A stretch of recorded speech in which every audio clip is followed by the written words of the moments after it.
So welcome to our new to homeschooling panel, coming from the Ashland Library, or the Ashland branch of the Pamunkey Regional Library. And I'm Carol, and I'm the moderator for today. We recognize that there are a lot of you out there who are homeschooling for the first time this year, and because of the situation with the pandemic, you may not have had the opportunity to plan and prepare as much as you might have liked. Our purpose today is to talk with some experienced homeschoolers about what they have learned as they've walked this path and to share ideas and resources.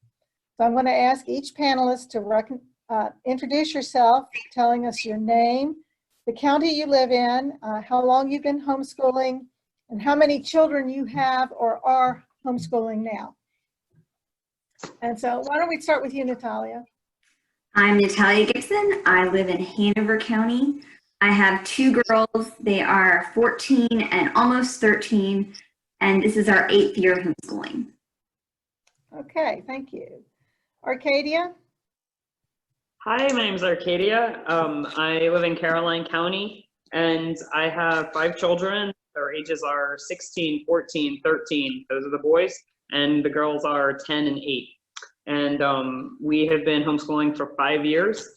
And I'm excited to be here on this panel. I want to make it really clear that the kind of homeschooling we do is unschooling. And if there's a fly in my hair at any point during this meeting, please tell me. That's okay. We'll go with Shelley A. Since there are 2 of you, I have to distinguish you. That's fine. I'm Rochelle Alberti. I live in Henrico County. I've actually been homeschooling for 21 years. We started in Prince William County, which is a really tough county to homeschool in. My kid. Oh, you froze up. Well, while Shelley tries to get back in here, Shelley G., why don't you go ahead and introduce yourself? I am Shelley Golson, and I live in King William County. I have 4 children, and they are 30 years of age down to 12 years of age. This is my 4th year of homeschooling, and our youngest child is our first child to homeschool. Okay. Well, thank you very much for that.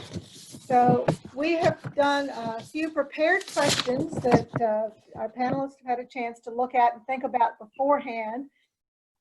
And after we finish these, we'll open up for questions. So jumping right in, Rochelle, are you back? I'm back. Really? Okay, you want to try again before we move forward? Sure. I'll just keep it short. I have 6 kids ranging in age from 10 to 29. 3 of whom I have graduated from high school by homeschooling, and I've been homeschooling for 21 years in Henrico County.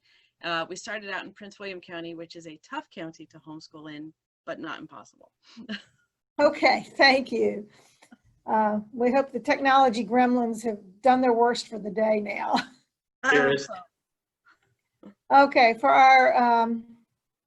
our prepared questions, curriculum choice comes from a combination of your philosophy of education and how you interact with your children. What choices have you made and why? And who wants to start off on that one? I can go for it. All Okay. right.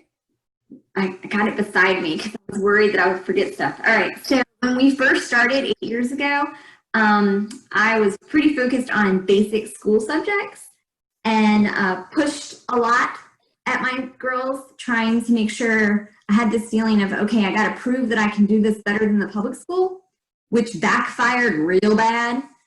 And so as time has gone on, we have shifted gears a whole lot towards that unschooling thing, like Arcadia mentioned.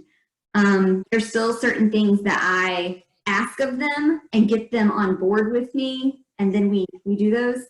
But a lot of it is, what are they interested in? What do they want to do? Because usually that's all those basic school subjects happen anyway in what they want to do. And I'm going to take a moment here and share my screen because I have some favorites from each of our homeschoolers. So let's see. I'm sorry, that's not working real well. Let me try that again.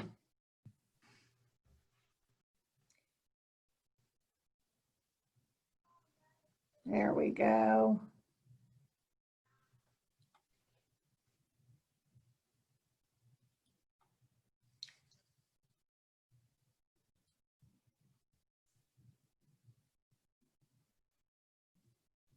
Okay. Of course, I skipped right past it, and I apologize for this. That's me. Yeah, that's you. That's You, the like, because I felt okay. Yours are down here somewhere else, and I've gotten them out of order. So anyway, we'll come back to what I had from Natalia. Okay. Okay. There we go. Now I can see all of you again. Okay. Well, okay, this is Shelley G's list of favorite resources that she sent me. You want to tell us about your answer to the curriculum question? Sure. That's, well, can you say the question? It's curriculum choice comes from a combination of your philosophy of education and how you interact with your children. What choices have you made and why? Okay, so I started out with more of a teacher-led approach. We started out using Liberty University Online, and so that was pretty much like a virtual classroom where my son had a teacher who presented the lessons and graded everything. He took tests. It was like virtual learning is today. So that was our first year of homeschooling, and after that, I was introduced to Classical Conversations, which is a co-op, really a community. They don't call themselves a co-op.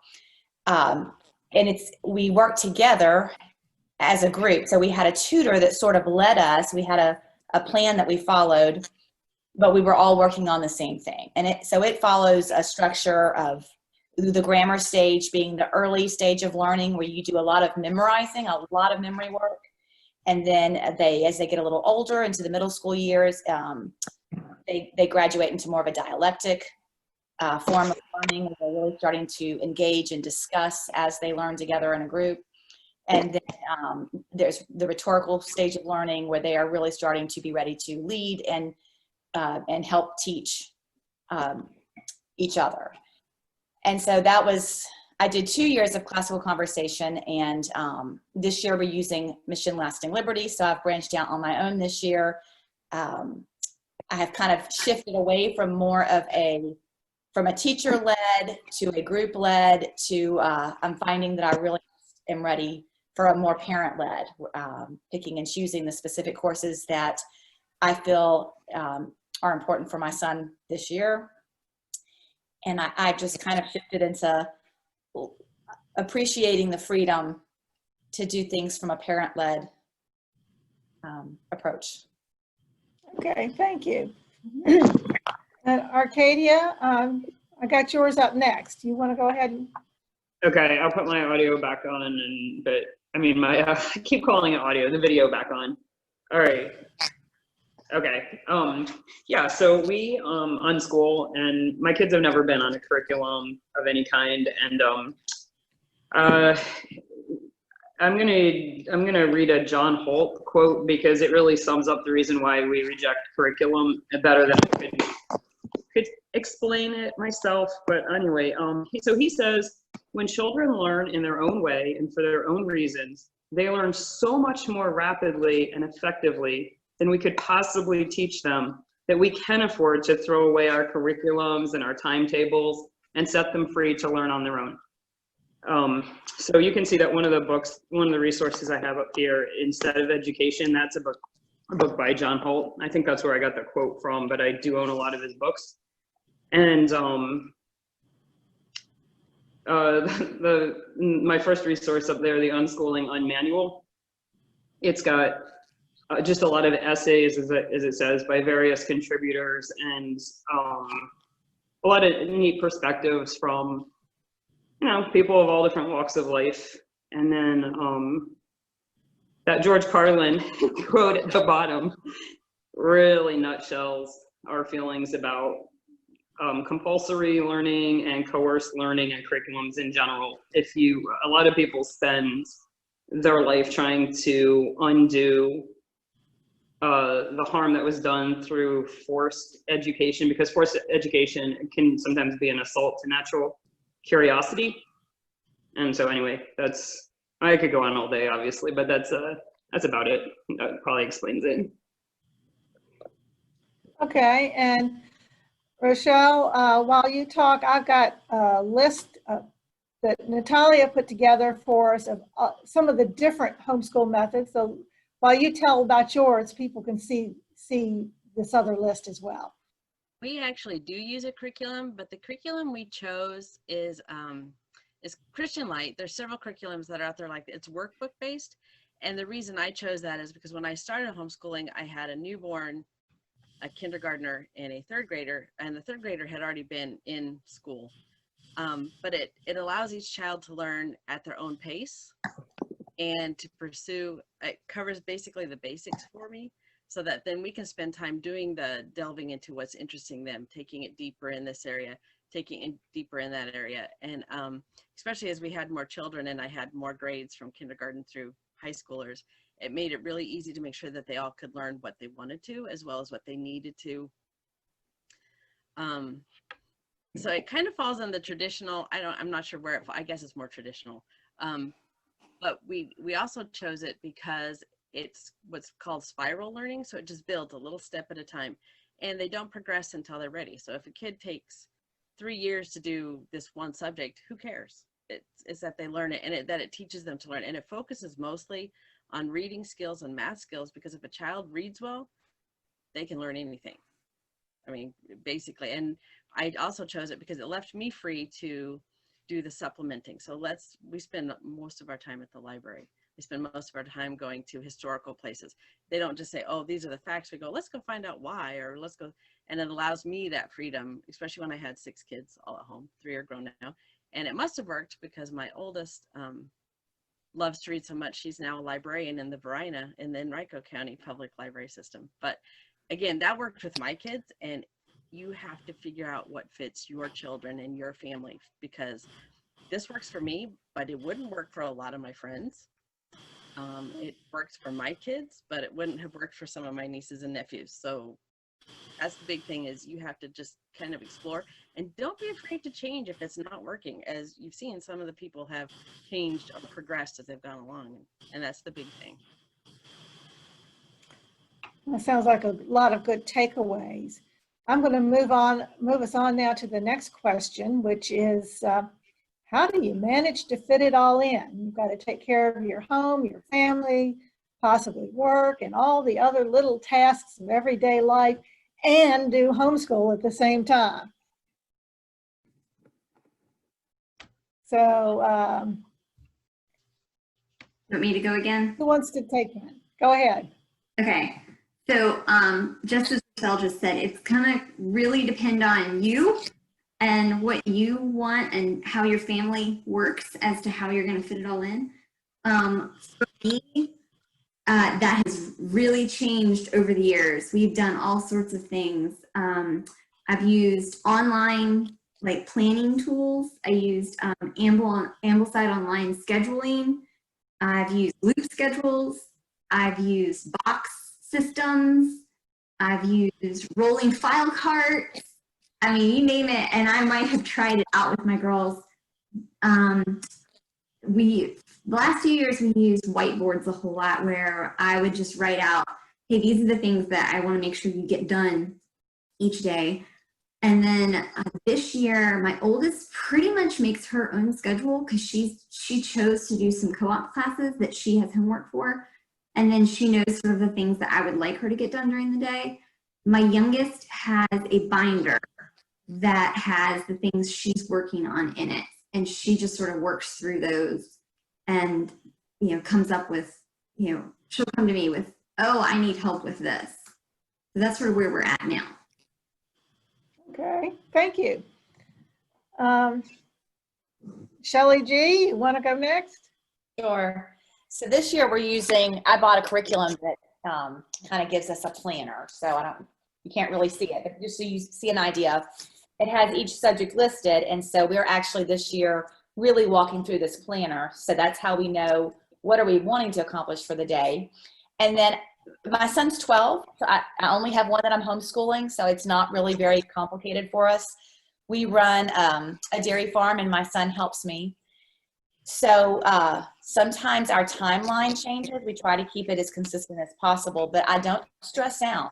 So if I know that I need to be in the barn milking or delivering kids at a certain time, we adjust our school days. Sometimes our school days are evening school. Most of the time it's in the daytime. But if I have something that happens and I need to be doing something else at a certain time when we would normally be teaching, we just adjust our day. And so if we want to be reading our history lesson together at 8 o'clock at night, then we'll read it together at 8 o'clock at night if we have to. Okay, thank you. Arcadia, you want to jump in? Yeah, I keep getting, my screen keeps freezing, and I missed a little bit of what some of the other people were saying. What are we on right now? I'm sorry, I've just been struggling. We're on the how do you fit it all in? Oh, yeah, sure. I don't, somehow we fit it all in, and I can't really explain it. It's kind of amazing to me as well. We don't do, but like I said, we don't have a curriculum, and we don't have special time that's school time and time that isn't school time, because with unschooling, it's just life, and there isn't, like, the two things aren't separate at all. So we just go about the regular day, and that's how we fit it all in. But it is really, really hard to fit everything in. But I think that's more a symptom of having a bunch of children at home and less a symptom of like schooling or not schooling in general. It's just, there's a lot going on. One of the things that Arcadia and Natalia said the other day when we had a preparatory meeting that stuck with me is that your homeschooling is a lifestyle in itself. Yeah. Yes. That stuck with me. So anyway, okay. Thank you, Arcadia. Shelley A., you want to one thing we address did, that? Yeah. One thing is to realize it's just like if you work outside the home, you can't do everything all the time. You can't, it is impossible to do everything. So you do pick and choose. For us, I tend to get up very early. I have chickens and goats, and I have to milk the goats and all this stuff. But I tend to get the kids up, and we have breakfast, and they take their time getting started. I have a couple kids that are early risers, and boy, they just jump into whatever they need to do that day. As far as the household, we've always divided chores up. I mean, the kids have chores that they help with the house, and I'll make a list on a whiteboard. These are the chores we're doing today. And Emily Barnes, I don't even know if you can even find her books in print anymore. When my oldest was little, I read her stuff, and it was about organizing your house, because even with babies at home, you can't. And she just said, it doesn't matter if you do all your chores every day. Pick the 3 that are the most important to you that day and get them done. And the more kids I had, the more chores we could get done, because we can do, with 5 of us doing chores, we can each do 15 minutes worth of chores, and we've got the house clean. But when they're little, not quite so much.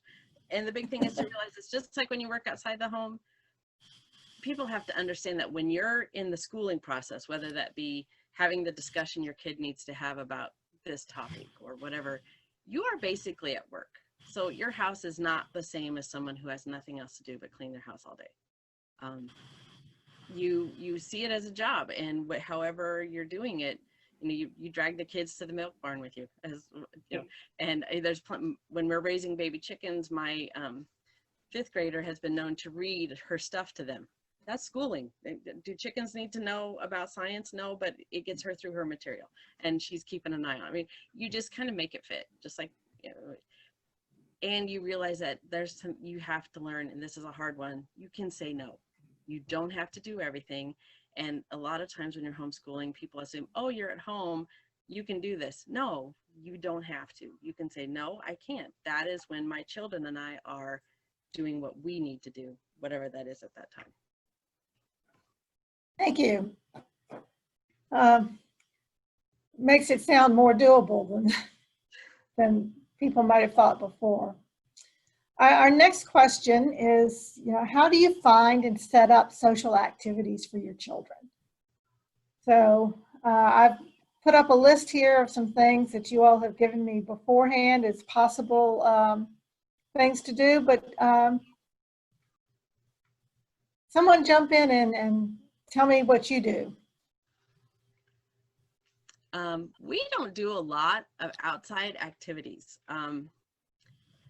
I think one thing we make a mistake of when we think of socialization is that's only with people the age of our children, where socialization is learning how to live in a society. So my kids come to the grocery store and sometimes they're the ones who have to pay. They're the ones who greet the repairman at the door, this kind of thing. And then of course I'm always right there with them. But we also just set up free play dates. You know, we'll call another homeschooling family and say, hey, y'all want to meet at the park? And we go to the park, and that's where they learn to be social. It doesn't mean we don't ever, I mean, my kids have had music lessons, they've had art lessons, they still do. But my focus on teaching them to be social is to allow them to interact socially without me hovering or without it being a organized activity. Because that's how you really learn to interact with people, is when you just go and be with them. So you meet at the park, you play with the kids in the neighborhood, you take them to a nursing home and they learn to interact with people much older than they are, or with people with disabilities. And that's how we socialize our kids at our house anyway. Thank you. Yeah, that was what she has up there was the list I had come up with, and you were just saying that. And volunteer opportunities have been another big one that we've done. That you know, and we actually for a while there, one of the groups I was in, we were trying to make up volunteer opportunities specific for the kids to be able to do them together. So like socks of love, things like that we've done, or we've gone to other church members' homes and like worked in their yard for them. And so it let the kids both socialize, but also do something for the community at the same time. Okay, thank you. And Shelley or Arcadia? It's Shelley. You. Shelley G. When we moved here, so we're not from Virginia. My husband retired from the Army and we moved here 2 years ago. And so we did find it, you know, we have a farm, we're in a rural area, we don't have any neighbors with kids my son's age, and we're not from the area, and most of the people who live here seem to be. So that was a big deal for me. It's something that I've put a lot of effort into. So I went on Facebook and I did a search engine, you know, in the search bar, I just typed the word homeschool and started one by one hitting all of the surrounding communities. I started with King William and found nothing. And then I started with Gloucester and I found some great groups in Gloucester and in Williamsburg. And so slowly began to join communities on Facebook, and then was able to find out their meeting times. And so we were kind of all over the place. We went to Williamsburg a lot for a bunch of different, everything from community outreach programs for homeschoolers to play groups to field trips. We found Gloucester had a lot of things at the park that they offered, like archery and some camps, 5-day camps. And then we joined Classical Conversations community, and that provided an outlet for some social experiences. So I've sort of reached and branched out everywhere I could find. He's the youngest of 4 kids, so he's really he's like an only child in the home now. Thank you. Arcadia? Hi, so we joined a homeschool support group right after we moved to Virginia 5 years ago, and that group, it's just for socializing and having holiday parties and things like that for the kids, and talent shows, and so it's not academic, it's just for parents to get together and see other parents, and kids to get together and see other kids. And that's been really great, and my kids have friendships there, and yeah, we do a ton of stuff with them, and not during COVID, of course, but every other time. Yeah. We see about 3 times a week at the most, and we have park days and hikes, and yeah, so that's how.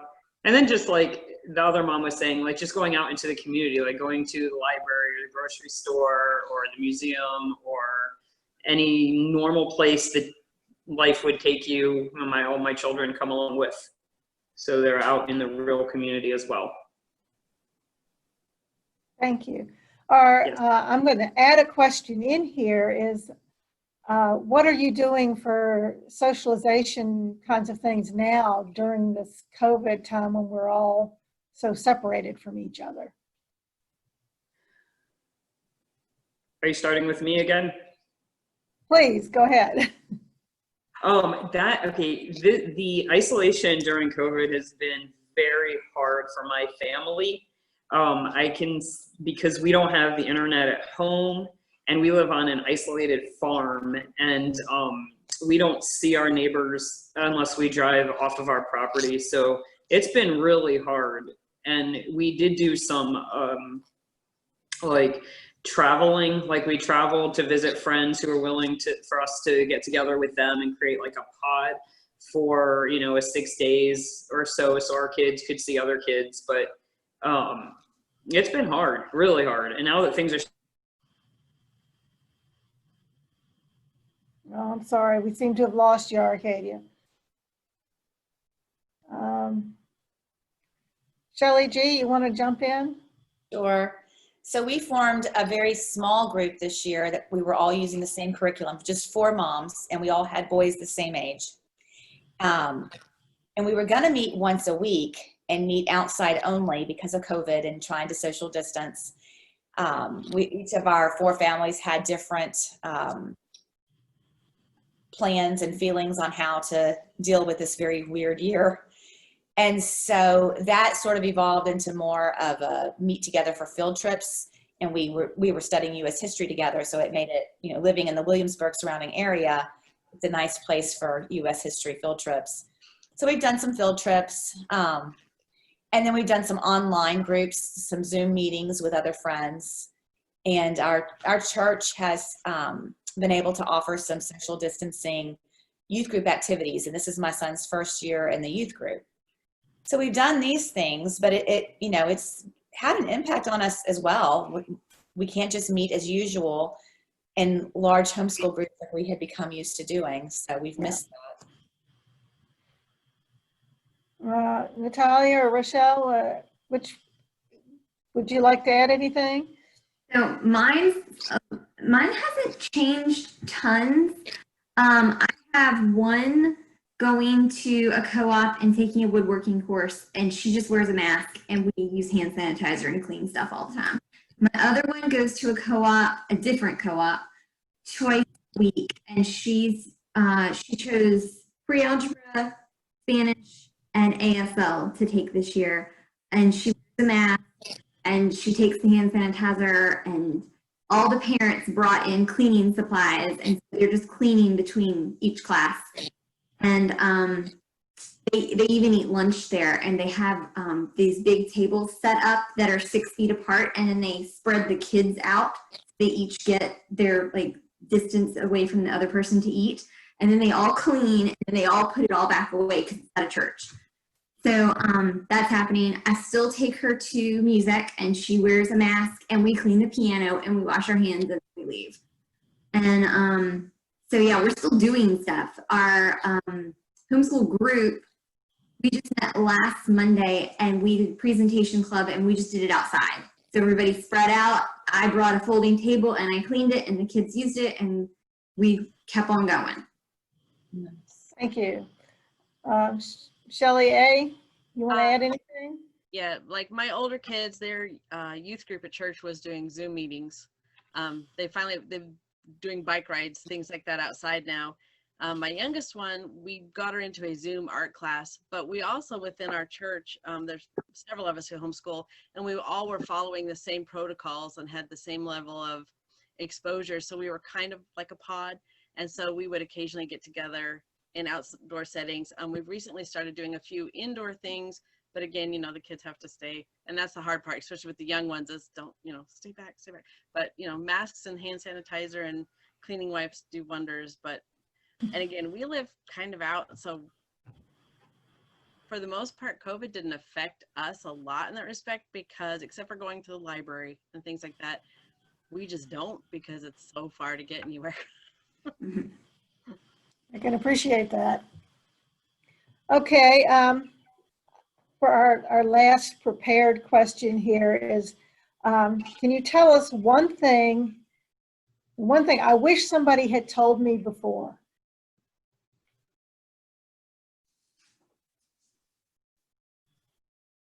At the end of the day, relax.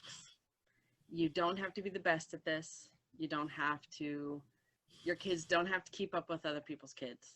They just teach them what they need to know at the time they need to know it, and it will be fine, because what you're really doing is not educating them on facts, but teaching them how to learn. Thank you. Yeah, I would put, maybe don't get hung up on teaching your kids or on what you're trying to do, but work on just building a relationship with your children. Thank you. Arcadia? Yes, ditto to what Natalia just said, because the years that you're spending teaching them before they turn 18 are limited, but the years that they'll be your children are, and I mean, they're going to be your children for the rest of your life. You should establish a good relationship with them, and that should take priority. I agree. I really like how she just put it. And then, but my prepared reply about that was, understand that even though you're homeschooling or unschooling your kids, educating them at home, your children are still entitled to services that. Oh, no. The gremlins have gotten Arcadia again. Shelley G, are you back, Arcadia?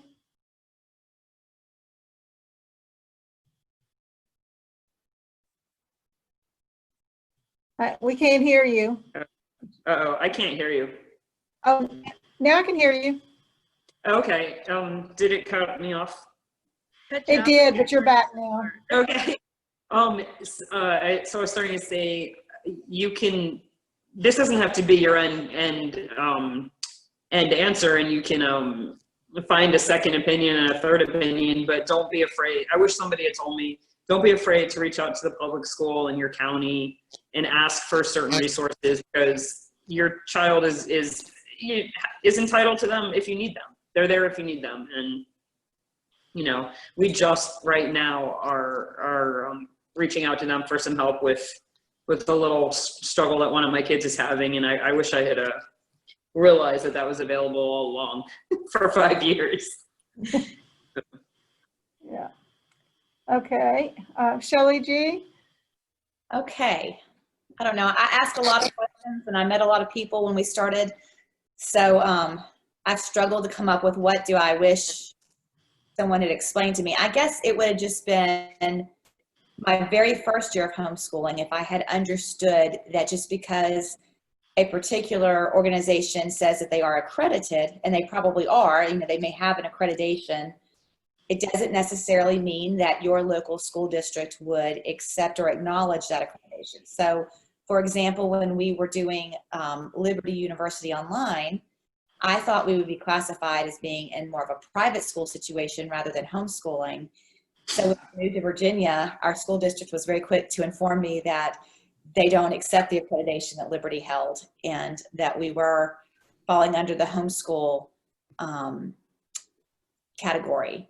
It wasn't a big deal. It wasn't huge. It just would have been helpful to understand the difference in accreditation versus what your school district would accept as accreditation. Thank you. And I do have here some other resources. There's a bunch of Facebook groups for you, local folks. Finding the legal requirements. Shelley's question prompted me to look those up so we can have these available for people.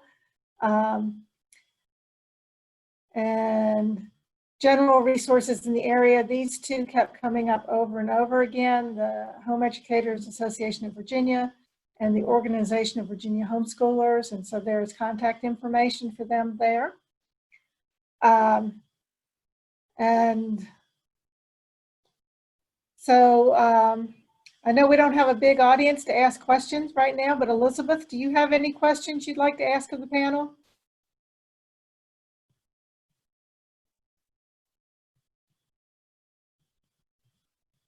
I'm trying to get her unmuted. Okay, all right. Well, I'm very new to this. Can y'all hear me? Yes. Yes, we can. Okay. And so I'm feeling pretty good about where I'm going academically with my son right now. He's 9 years old. He's got learning disabilities, so I had to cherry pick what I was going to do with him. But the biggest hurdle that I have is just needing other people for him. He's got friends, but they're in school because I pulled him out from public school last year. So have y'all found other, I've heard you say, you've gone to the parks and you've joined groups, but somebody's told me to go to Facebook. Have you found that would be a good place to look for homeschooling groups? Actually, it is. Okay. If you, We put our names up and. yeah, what county are you in? Hanover County, sorry. Yeah, there's one for Western Hanover. It's in my documents that I sent, and I could get your email at some point, or Actually have resources for some of us here. I do need to ask the question, can you all see the entire panel there, or are you just seeing part of it? I'm seeing all 5 names and 4 emails. Okay, good. yeah. So I would be happy to email you what I got, and that includes the 2 Facebook groups that I'm in. That would be great. Hanover. Okay. Thank you. That would be great. Yeah, I appreciate any input you can give me. Thank you. And I think I said it before, I have this document of annotated resources available that Natalia gave me. And I will make a printout of the slides with the information on those, with those addresses available to anybody who wants it via email or at the library. Yeah, and special needs is part of the reason we're homeschooling also.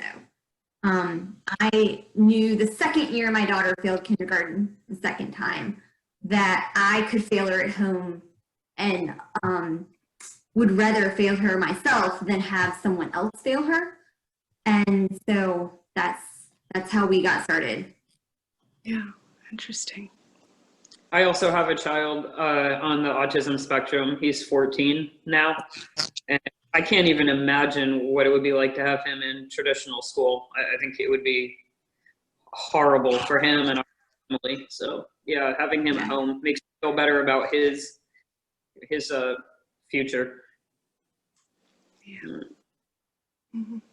Yeah, my second one now, we go to the Scottish Rites Temple. She gets language therapy through them now. Mm-hmm. Okay. Yeah, I would just, like you said, if you could send me even your email so that I might be able to ask questions. Can you see the panel member thing up right now on your screen? Is that what? Yes. Okay, Awesome. so Yes. I'm the second person. Okay. And Elizabeth, next time you're in, well, I'll put a copy of the slides in your box. Thank you. I appreciate it, Carol. So, All right. we've got a little bit of time. Does anybody want to say anything or add anything to this? That includes you too, Elizabeth. Thank you. I actually have to run get my 2 daughters that are not homeschooled at school. So I'm going to run, but I do thank you for all of your time and your expertise. I appreciate you being here. Thank you. Okay. And do the rest of you want to add anything to the recording? The thing that Then I I would guess, is that, and we kind of touched on this, is that a lot of times parents feel like they can't do this because maybe they didn't get as much education as they should, but you learn when you're working with your kids, and there's not a single parent who can't do this if this is what they feel they should do. You are equipped to, even if you're learning right alongside your student. Amen. Yeah. Yep. Definitely. I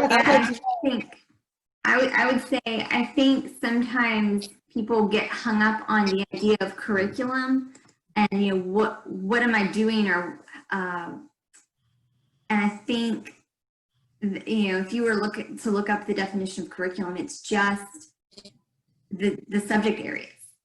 And so you're going to find those subject areas in anything you choose to do. So it doesn't really matter what you're doing.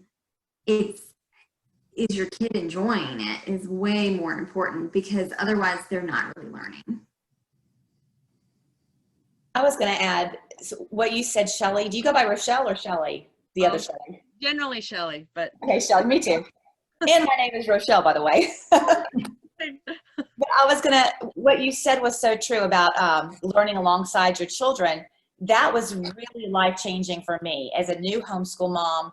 That concept of learning aside your child, I caught on to that and enjoyed it. I didn't really think I would.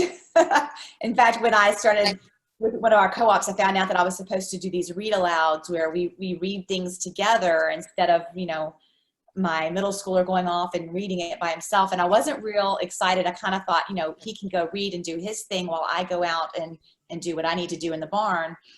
But I gave it a shot and really was caught off guard by how excited I get learning the stuff that I'm teaching him. And I just think the fact that we team up together and we're doing all of this together, and we are excited about what we're doing in our history studies and our science and all that, we're learning Latin together. All these subjects that we have taken on for this year, we're doing them together and we're excited about it. So while we have a structured scheduled time where we might go and work on a specific subject, oftentimes when we're not doing that, we might be milking the goats together or you know, mucking a stall.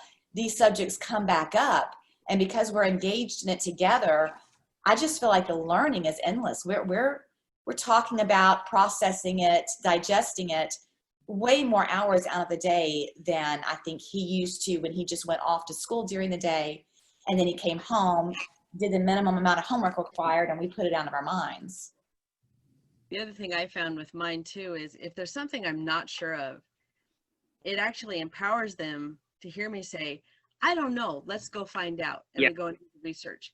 Because again, that comes back to my philosophy is I'm supposed to teach them how to learn, because I don't want them to stop just because they got school done. You know, I don't stop learning. So, you know, and when they realize that, hey, they really don't know everything and it's okay to not know, but we can find out. That's huge for both of us. And Right. sometimes they teach me, they go, hey mom, look what I found out. I was like, I didn't know that. And it's cool. Well, that is wonderful. You also Thank you all. funny stuff too. Like last night, I had one outside. She has been trying to learn how to pick locks. So she was outside, she locked herself out on purpose so that she could try to pick the lock to get back in. And so I took pictures of her and I'm like, she's like, I can't figure it out. You're gonna have to let me back in. I'm like, no, you can stay out there and keep figuring. You gotta learn this now. So yeah, her sister finally let her back in because I was like, I was laughing too much to let her. But it's interesting what they decide to go learn. Oh, it is. It is. And what they experiment with, and you know, it's all good. Yeah. Well, I want to thank you all for being our panel. And even though we didn't have a lot of participants today, remember that it will be up on the website available for people to see later on. And I hope lots of people will indeed take advantage of it. They will be able to reach this and you will be able to reach the recording of this. I'm not sure exactly how soon, but it will be available and you can access it from the adult page on the Pamunkey Regional Library website. And there's a link there to our YouTube listings so people can see it later. So again, thank you all, and let us know if there are other programs you'd like to see at your library. Thank you. Thank you. Thank you so much for this opportunity, Carol. It's been fun. Well, thank you all.